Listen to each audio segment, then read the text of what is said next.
تحریک قائد تحریک متحدہ قومی موومنٹ الطاف حسین اس وقت قومی یکجہتی جلسے سے خطاب کر رہے تھے. انہوں نے پاکستان پرندہ باد کے ساتھ شرکاء کا شکریہ ادا کیا. الطاف حسین نے آج پھر سے اسی انقلاب کی بات کی جس کو متحدہ قومی موومنٹ ایک طویل عرصے سے دہراتی چلی آ رہی ہے. انہوں نے حکمرانوں کی عیاشیوں کو ختم کرنے کی بات کی. انہوں نے سرکاری اخراجات کو کم کرنے کی بات کی.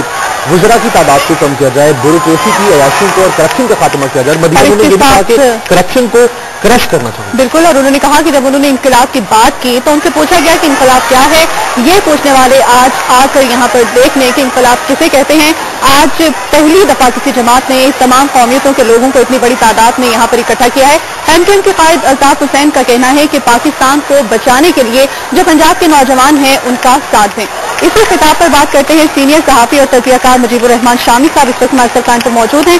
مجیب الرحمان شامی صاحب, انہوں نے پنجاب کے نوجوانوں کو مخاطب کیا ہے اور کہا ہے کہ انقلاب کے لیے ان کا ساتھ دیں. کیا کہیں گے اس حوالے سے؟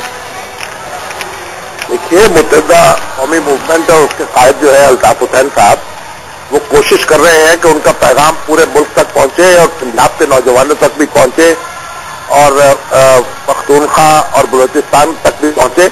اور یہ جلسہ انہوں نے کیا ہے اس میں مختلف علاقوں کے اور مختلف قومیتوں کے لوگ شریک ہوئے ہیں. تو یہ ایک اچھی بات ہے, ایک ملکی یکجہتی کے لیے یہ ایک بڑا اچھا قدم ہے.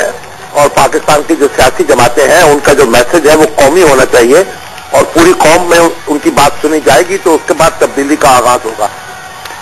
شامی صاحب, متحدہ قومی موومنٹ کے قائد الطاف حسین نے یہ بھی کہا کہ امریکی شہری ریمنڈ ڈیوس کے بدلے میں عافیہ صدیقی کو پاکستان واپس لایا جائے. انہوں نے کہا کہ یہ متحدہ قومی موومنٹ کی واحد جماعت ہے جس نے اس کا برملا اظہار کیا اس مطالبے کا. اس پہ کیا کہیں گے آپ؟ یہ مطالبہ جو ہے اس میں ایک اپنا وزن پایا جاتا ہے اور لوگوں کے جذبات جو ہے وہ اس کے ساتھ ہم آہنگ ہوں گے.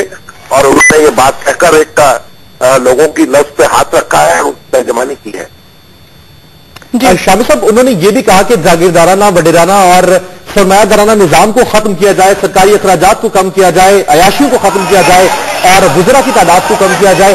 کیا یہ تمام مطالبات موجودہ پاکستانی سیٹ اپ کو دیکھتے ہوئے آپ کس حد تک دیکھ رہے ہیں کہ حکومت ان پر کس حد تک عمل کر پائے گی؟ کیونکہ یہ سارے مطالبات جو ہیں یہ قوم کی آواز ہے اور اب یہ تبدیلی جو ہے لوگ چاہتے ہیں.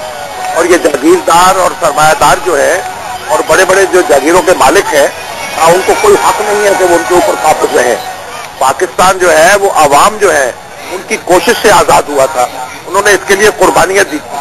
اس لیے قربانیاں نے دی تھی کہ پاکستان کی زمین جو ہے وہ ان لوگوں کے درمیان بانٹ دی جائے جو انگریزوں کے بوٹ چاٹتے رہے ہیں. اس لیے یہاں زرعی اصلاحات ہونی چاہیے اور ہر قیمت پر ہونی چاہیے. اور اس کے ساتھ ہی ساتھ جو ہماری حکومت ہے اور ہمارے اہل اقتدار ہیں ان کو اپنے رہن سہن میں, اپنے معاملات میں عوام کے ساتھ ہم آہنگ ہونا چاہیے. ہمارے حکمرانوں کو اپنے رہن سہن اور اپنے زندگی میں انقلاب لانا چاہیے اور عوام جیسا ہونا چاہیے. بہت شکریہ سینئر صحافی اور تجزیہ کار مجیب الرحمان شامی صاحب ہمارے ساتھ اس وقت بات کر رہے تھے. قومی یکجہتی جلسے سے خطاب کر رہے تھے متحدہ قومی موومنٹ کے قائد الطاف حسین. اس کے ساتھ ہی ایکسپریس نیوز سے اب تک کے لیے آپ رہیے ایکسپریس نیوز.